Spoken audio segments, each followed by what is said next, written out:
자, 여러분 한 주 동안 잘 지내셨습니까? 오늘 평안한 주일 잘 맞이하고 계십니까? 우리가 굉장히 어렵고 힘든 시간들을 겪고 있습니다. 우리 안에도 이미 많은 또 코로나 확진자들, 또 투병으로, 또 격리로 고생하고 있는 우리 지체들이 많이 있습니다. 이들 모두에게 하나님의 은혜를 덧입혀 주시고 강건케 하시고 능하게 하실 그 하나님의 축복이 임하고, 또 우리 온 교회 공동체가 이럴 때일수록 더 함께 기도하고 예배 자리에 함께 서는 우리 모든 지체들이 되었으면 좋겠습니다. 자, 우리 옆에 계신 분들과 함께 인사 한번 해보겠습니다. 은혜 가운데 지나갈 것입니다. 이렇게 한번 인사해 봅시다.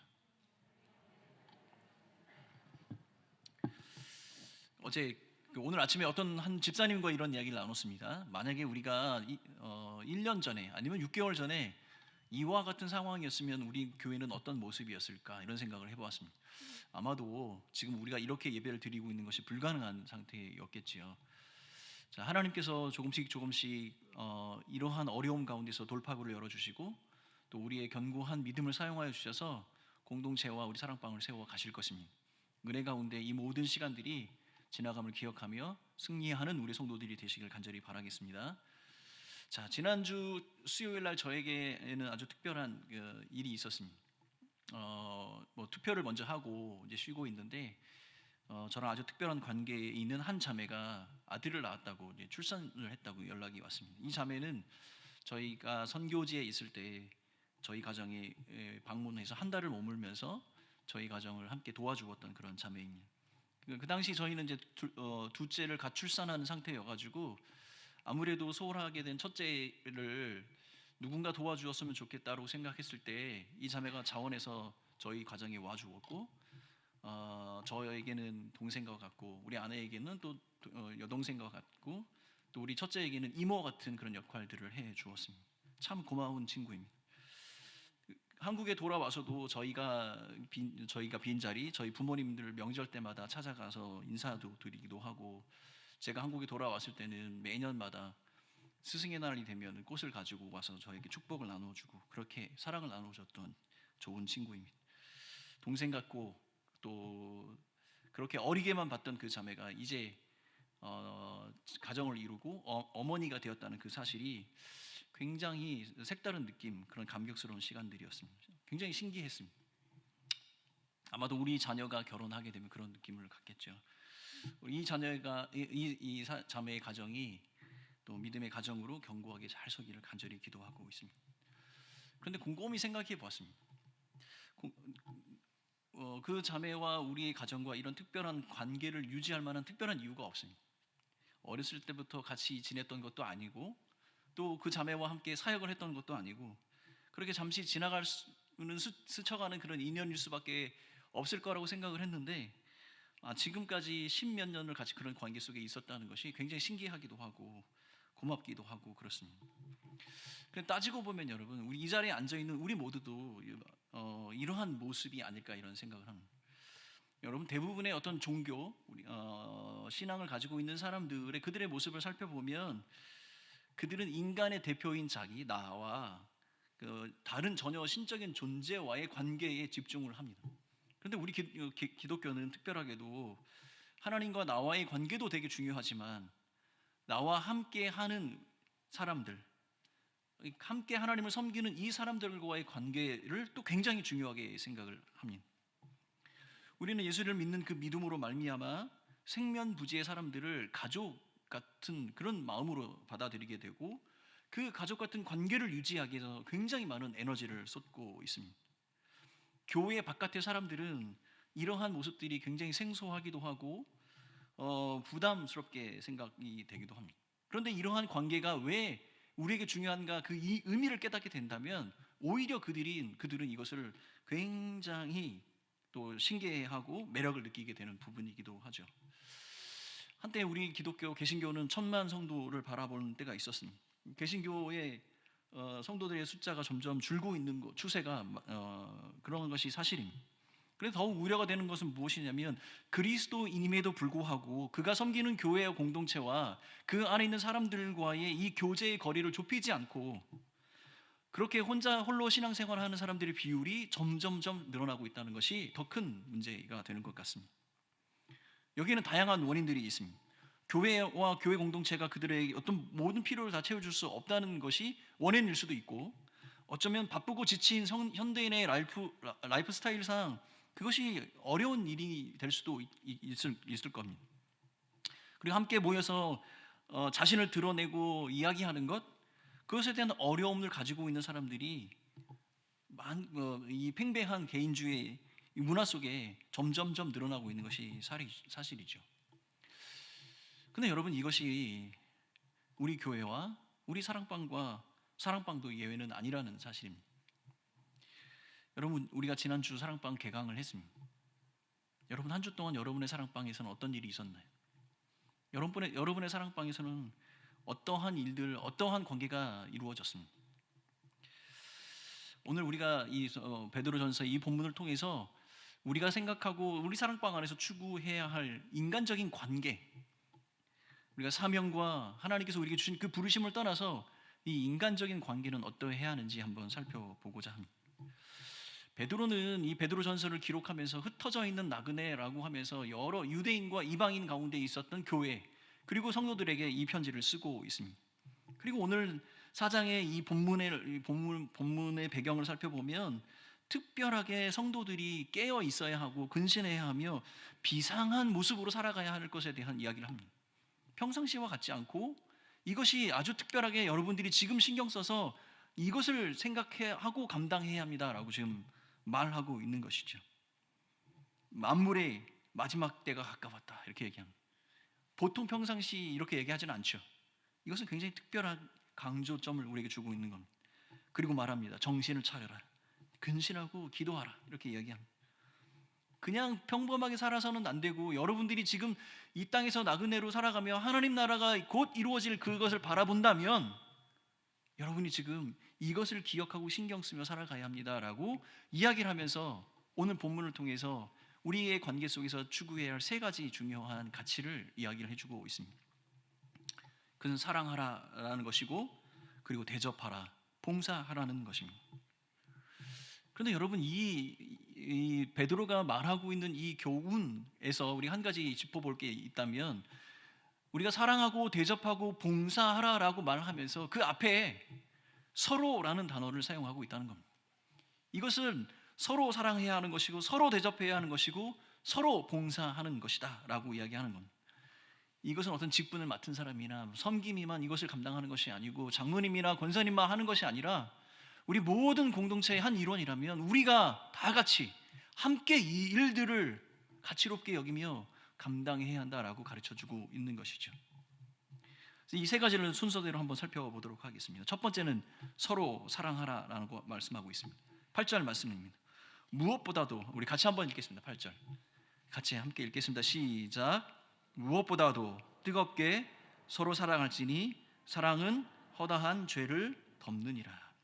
여러분, 무엇보다도 이렇게 쓰는 말은 무엇입니까? 그 어떤 것보다 먼저 이 일들을 해야 하는 것에 대한 우선순위를 말씀하고 있는 것이죠. 뜨겁게라는 이 말은 무엇입니까? 그냥 할 수 있는 것을 하는 것이 아닙니다. 전심전력으로 힘껏 노력하는 것을 이야기합니다. 우리가 감당해야 될 그 사랑의 행위의 강도에 관한 이야기입니다. 무엇보다도 중요하고 무엇보다도 열심을 내서 해야 할 것이 사랑이다라고 지금 말하고 있는 것이죠. 그렇다면 여러분, 이건 그리스도인으로서 그냥 이것은 그냥 감정적으로 그냥 좋은 느낌, 그것을 위해서 우리가 이것을 하는 것이 아니라 우리의 의지적인 결단을 내려서 내가 할 수 없다라고 생각하는 그 영역에까지도 사랑의 마음으로 그 행위와 행동을 감당해야 한다는 것을 우리에게 가르쳐 주고 있는 겁니다. 근데 이 서로 사랑하라는 이 사랑의 이 결과물은 무엇이냐면 서로의 죄를, 허물을 덮는다, 이렇게 이야기합니다. 여러분, 이것이 시사해주는 이 말이 우리에게 시사해주는 것이 있습니다. 이것이 무엇이냐면 어떤 서로가 하는 그 사랑의 행위가 보상적인 개념이 아니라는 이야기입니다. 다시 말하면 이런 겁니다. 너가 이만큼 했으니까 내가 이만큼 한다. 이것이 지금 성경이 말하고 있는 사랑이 아니라는 이야기인 것이죠. 사랑할 수 없는 사람이 사랑할 수 없는 사람을 사랑할 때 그 사랑은 빛을 발하게 되는 것이고, 사랑받을 수 없는 사람이 사랑을 받을 때 그 사랑의 가치는 무한대가 되는 것입니다. 지금 베드로는 흩어진 성도 나그네들에게 그렇게 교훈을 하고 있는 것이죠. 여러분, 마치 이것은 우리가 죄와 죽음 앞에 어찌할 수 없는 우리를 사랑으로 끌어안고 계시는 그 하나님의 모습과 같지 않을까, 그런 생각을 합니다. 그러면 이것을 우리 사랑방에 적용해서 이야기를 해보면 어떻게 우리 사랑방 안에서 서로 사랑하게 되는 것일까요? 어떻게 그 사랑하는 것을 우리가 알 수 있을까요? 여러분, 우리가 여기에는 제가 한 가지 여러분에게 드리고 싶은 권면이 있습니다.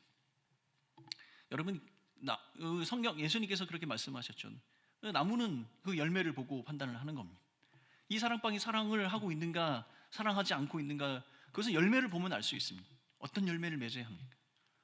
가장 우선적으로 저는 용서의 열매를 맺어야 한다고 생각합니다. 여러분, 용서라면 제가 떠오르는 영화가 한 편이 있습니다. 솔직히 말씀드리면 전 이 영화 본 적이 없습니다. 근데 이 영화의 제목은 기억합니다. 제목을 너무 잘 지었습니다. 제목이 뭔지 아십니까? 미워도 다시 한번. 근데 죄송해요. 전 본 적이 없어요. 그런데 그 어렴풋하게 흑백 영화의 그 남자 주인공과 여자 주인공이 서로 얼굴을 이렇게 봐보면서 미워도 다시 한번, 이 제목이 딱 떠오릅니다. 제목을 너무 잘 지은 것 같아요. 여러분, 이 죄와 죽음의 상황 속에서 우리를 살펴본다면 우리처럼, 나처럼 처참한 사람이 어디 있습니까? 하나님 앞에 우리는 본질적으로 가능성이 전혀 없는 사람들입니다. 그럼에도 불구하고 우리를 먼저 사랑하시고 끝까지 우리를 용서하셨던 그 하나님의 모습, 그것 때문에 우리가 여기에 와 있는 것 아닙니까? 그러면 우리가 할 수 있는 것 그 이상으로 서로를 향해서 용서하고 사랑한다면 그것이 바로 오늘 성경이 말하는 우리가 서로 사랑하게 되는 것, 그것의 중요한 증거, 열매가 되는 것입니다. 이것은 예수님께서 이렇게 얘기하셨죠. 이것을 70번에 70번까지 용서하라. 여러분, 불가능에 도전하는 겁니다. 가능성이 전혀 없습니다.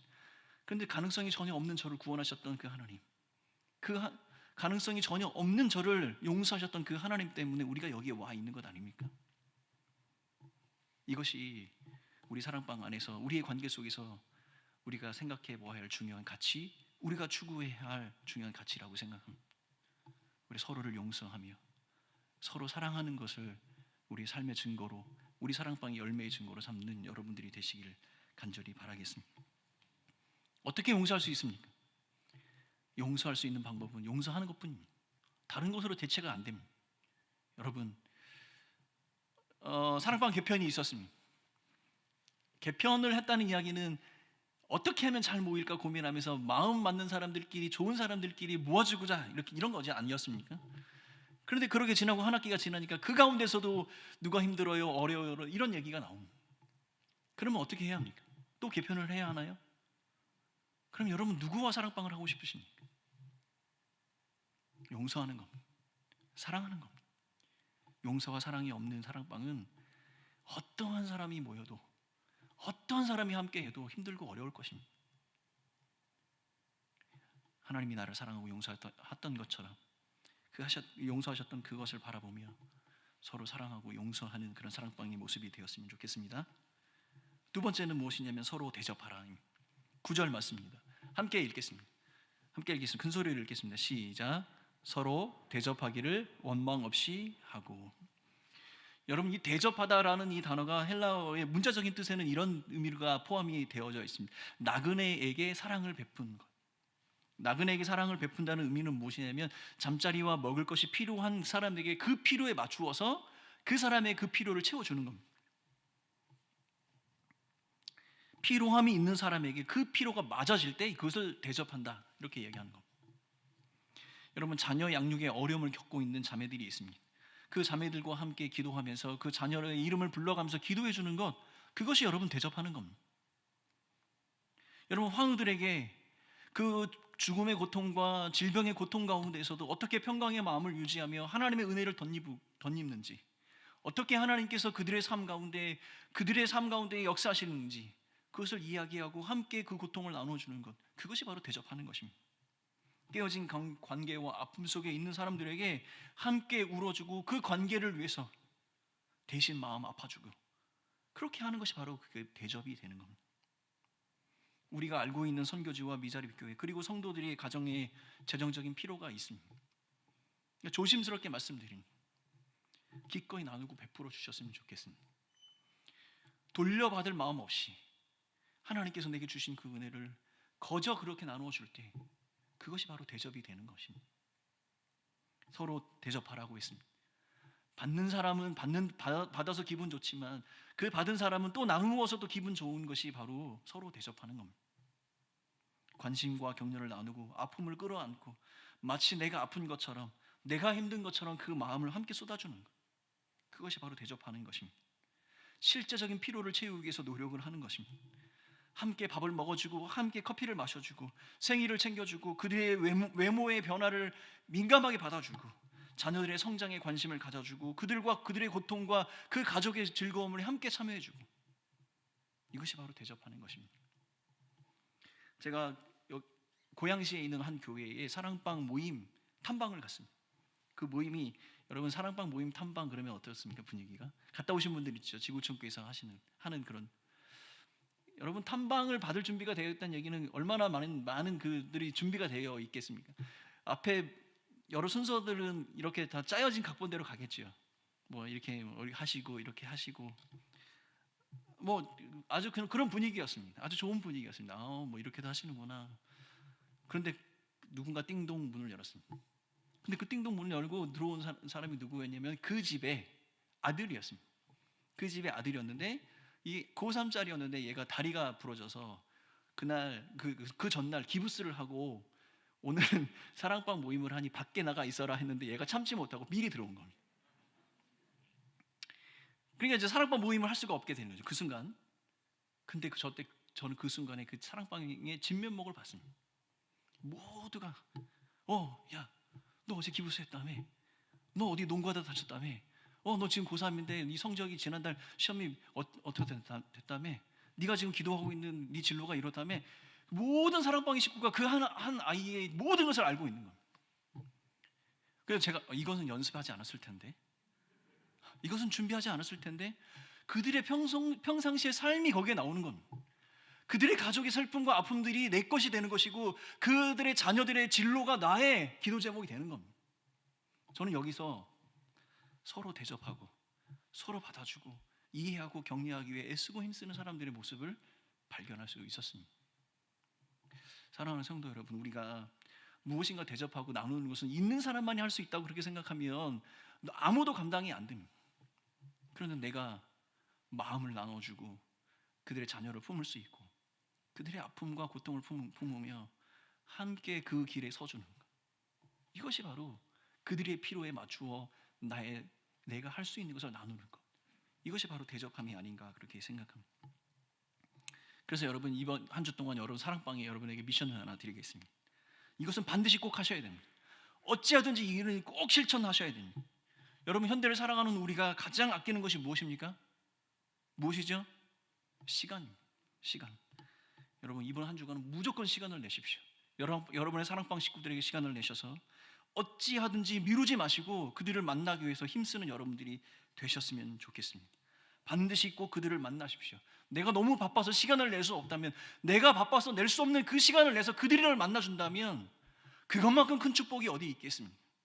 코로나의 상황 속에서 격리 상황이어서 어쩔 수 없다면 내가 침대에 누워있는 모습이라도 그들에게 보여줄 수 있다면 그와 같은 사랑과 관심이 어디에 있겠습니까? 여러분, 미션입니다. 꼭 하셔야 됩니다. 여러분, 내가 가지고 있는 가장 소중한 시간을 우리 사랑방 식구들에게 한번 내어보는 이번 한 주가 되셨으면 좋겠습니다. 세 번째는 서로 봉사하는 것입니다. 10절 말씀 같이 함께 읽겠습니다. 시작. 각각 은사를 받은 대로 하나님의 여러 가지 은혜를 맡은 선한 청지기 같이 서로 봉사하라.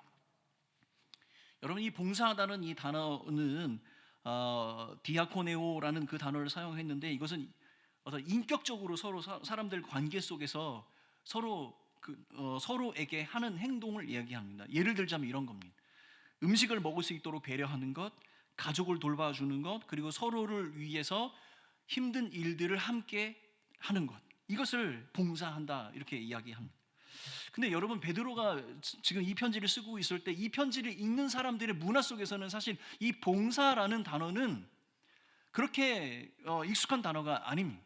왜냐하면 그들의 문화 속에서는 봉사라는 단어는 아랫사람이 윗사람에게 하는 것이지 서로에게 하는 것이 아니었던 거예요.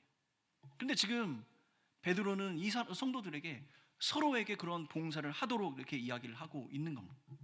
그런데 이 봉사를 어떻게 하라고 합니까? 각각의 사람들이 받은 은사대로 그렇게 하라라고 이야기를 하고 있습니다.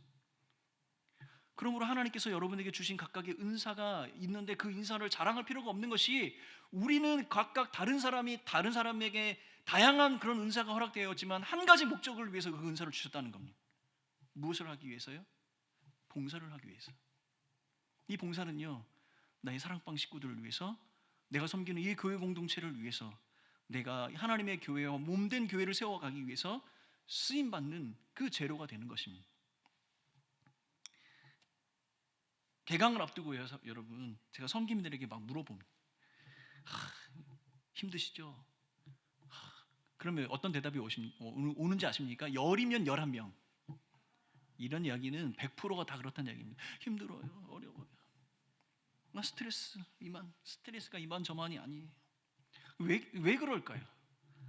왜 그럴까요? 섬김이, 여러분, 우리가 왜 이 개강 때만 되면 안 아프던 머리도 아프고 잠도 안 오고 난데없이 지영 목사님한테 전화 올까봐 두렵고, 이거 왜 그렇게 돼? 왜 그렇죠?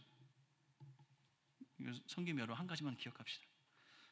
여러분, 우리의 사랑방은요, 나의 능력을 어떻게 검증하기 위해서, 뽐내기 위해서 있는 것이 아니고 나의 능력을 테스트하기 위해서 있는 것이 아니라는 겁니다. 그래서 이렇게 이야기하고 있죠. 선한 청지기의 삶을 살아라라고 이야기하고 있는 겁니다. 청지기는 내 것이 아니잖아요. 내 것이 아니죠.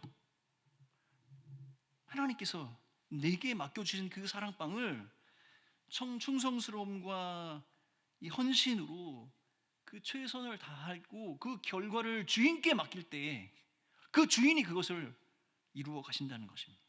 그러니까 모든 책임은 주님께 있는 겁니다. 이것을 기억한다면 우리가 스트레스 받을 일이 없죠. 하나님 것인데 나에게 요구되는 것은 작은 충성과 헌신으로 이 일에 최선을 다하기 위해서 힘쓰고 애쓰는 모습을 그 주인이 알도록 보여주는 겁니다. 오늘 아침에 제가 새 가족들과 교육을 나누면서 그런 이야기를 했어요. 우리가 하나님의 자녀가 된 것, 하나님이 어쩔 때 기뻐할까요? 하나님, 여러분의 자녀가 여러분에게 기쁨을 주는 장면은 어떤 장면입니까? 모든 것을 척척척척척 잘 해낼 때 그렇게 기쁘시죠? 그런데 우리에게 감동을 주는 것은 그렇게 할 수 없는 것을 그 스스로도 알면서도 그렇게 하고자 애쓰고 있는 나의 아들과 딸을 볼 때에 아버지 된 마음으로 그를 돕지 않을 수가 없지 않습니까? 바로 이렇게 하는 겁니다. 하나님, 나는 무익한 종입니다. 내가 할 수 있는 것이 없어요. 우리 사랑방 식구들 주님 손에 의탁합니다. 저에게 맡겨주신 이 사랑방, 충성과 헌신으로 하나님께 맡겨드립니다. 사랑하는 사랑방원 여러분, 여기 사랑방원들 몇 분 안 계시겠죠? 안타까운 게 이렇게 설교해도 이 사랑방원들이 이 설교를 꼬박꼬박 안 찾아본다는 겁니다. 꼭 이야기해 주세요, 성김 여러분. 사랑방원 여러분, 여러분의 은사대로 서로를 위해서 봉사하기를 힘쓰시는 여러분들이 되었으면 좋겠습니다. 여러분의 섬김이를 돕기 위해서, 섬김이를 위해서 기도하시고, 사랑방원들을 위해서 기도하며 찬양 인도도 하시고 함께 신방도 하시고 목양의 수고를 다할 때 사랑방이 달리 보이고 섬김이가 달리 보이게 될 겁니다. 이것은 마치 감추어진 비밀과 같은 하나님의 축복과 은혜를 경험하게 되는 방법이 되는 것이죠. 이것이 바로 서로 봉사하는 것입니다. 왜 우리는 사랑방 안에서 서로 봉사를 해야 합니까? 내가 섬김이로 부르심을 받은 것, 그것이 전부가 아니고 우리 교회 공동체는 이 사랑방 교회의 비전을 통하여서 하나님께서 세우시고자 하는 이 땅에 하나님의 나라에 대한 비전과 그 사명에 모두가 부르심을 받았다는 사실을 우리는 기억해야 합니다. 사랑방 안에서 서로 용서하고 사랑하고 서로 아껴주며 마음을 쏟고 시간을 내고 서로 대접하기에 애쓰고 우리에게 주신 그 사명을 완수하기 위해서 그 봉사의 사명을 다하고 그 동역이 이루어질 때 그것이 바로 진정한 사랑방이 되는 것입니다. 저는 여러분, 우리가 사랑하고 우리가 대접하고 우리가 봉사한다, 이 모든 것을 한 단어로 정리해서 이것을 형제에게 헌신이라고 여러분 말하고 싶습니다. 우리가 예수 그리스도의 복음으로 말미암아 하나님을, 한 아버지를 섬기는 형제가 되었습니다. 우리가 서로를 아끼지 않는 그 마음으로 우리에게 주신 이 사명을 완수하기 위해 땀 흘리고 수고할 때 우리는 형제됨을 경험하게 되는 것이고, 그것에 서로 헌신하게 될 때 우리는 분명한 우리의 사명을 완수하게 되는 것입니다. 여러분, 성경에 그러면 어디에서 이러한 적절한 예를 찾을 수 있을까요? 저는 하나님 그 자체가 우리의 좋은 예라고 생각합니다. 삼위일체 하나님의 그 모습을 통해서 우리는 이렇게 서로에게 헌신하는 그 관계의 모습을 배우게 되는 것이죠. 하나님께서는 공의로우셔서 자기의 말씀대로 심판하셔야 되지만 우리를 사랑하시기 때문에 누군가 이 하나님의 심판을 대신할 그 사람이 필요했습니다. 누군가 그의 구원의 계획 가운데 한 사람은 죽어야 했던 것이죠. 하나님이신 그의 아들 예수 그리스도께서 그 하나님의 계획 가운데 기꺼이 자기를 내려놓으시고 헌신하심으로 하나님께서 계획하신 그 구원의 약속을 이루어내셨던 것이죠. 성령 하나님께서는 그 예수 그리스도의 순종하심과 헌신을 쫓아 날마다 그것들이 성도의 삶 가운데 구원의 확신으로 다가올 수 있도록 확증하시고 가르쳐 주시는 그 역할들을 감당하시는 것입니다. 그분들은 늘 함께 하시고 늘 함께 사역을 공유하시며 완전한 그 하나님의 구원의 그 역사를 동역으로 이루어내고 계시는 겁니다. 이것이 바로 우리 사랑방에 우리 모두가 형제에게 헌신하며 함께 동역의 역사를 이루어 가야 하는 그 모습이 아닐까 생각합니다. 저는 새가족 교육을 담당하고 있습니다. 새가족 교육 과정 가운데 마지막 2주는 저희 교회 사랑방 사역을 소개하는 강의를 하게 됩니다. 우리 사랑방 교회는 이런 비전을 가지고 있고 우리 사랑방 교회는 이런 사명을 이루기 위해서 애쓰고 있습니다. 이건 막 사랑방에 가고 싶도록 만드는 겁니다. 근데 그 교육 내용 중에 이런 부분이 있습니다. 사랑방의 사명을 설명하는 내용 중에서 이런 내용이 있습니다. 사랑방 교회는 구원받은 영혼들에게 가족 구조를 제공한다.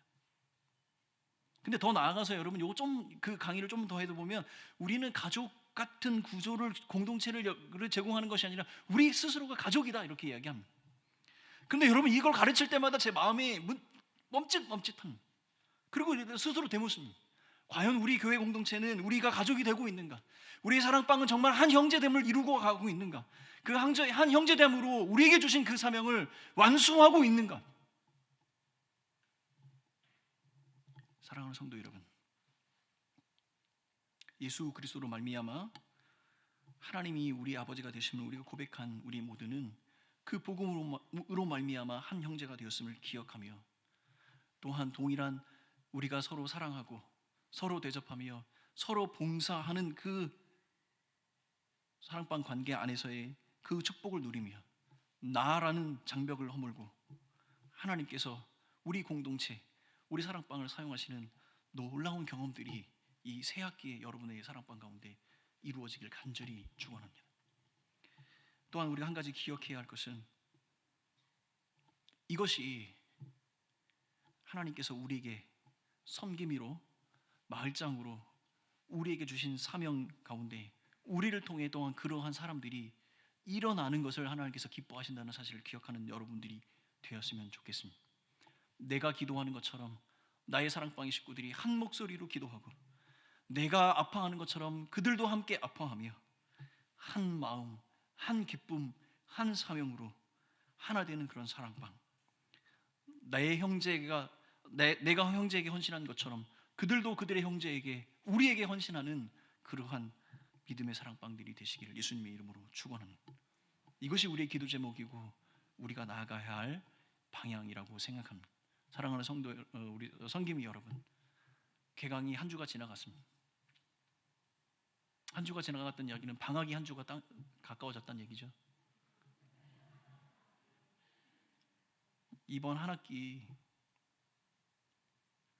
예수 그리스도께서 죽을 힘을 다해 하나님 아버지의 그 사명을 이루기에 애쓰셨던 것처럼 우리 사랑방 식구들을 위해 죽을 힘을 다해 기도하고 죽을 힘을 다해 그들을 격려하고 죽을 힘을 다해 그들을 세워나가며 사랑하고 대접하고 그들을 또한 하나님의 영광의 은혜 가운데 서로 봉사하는 그런 사역들이 우리의 사랑방 가운데 일어나기를 예수님의 이름으로 축원합니다.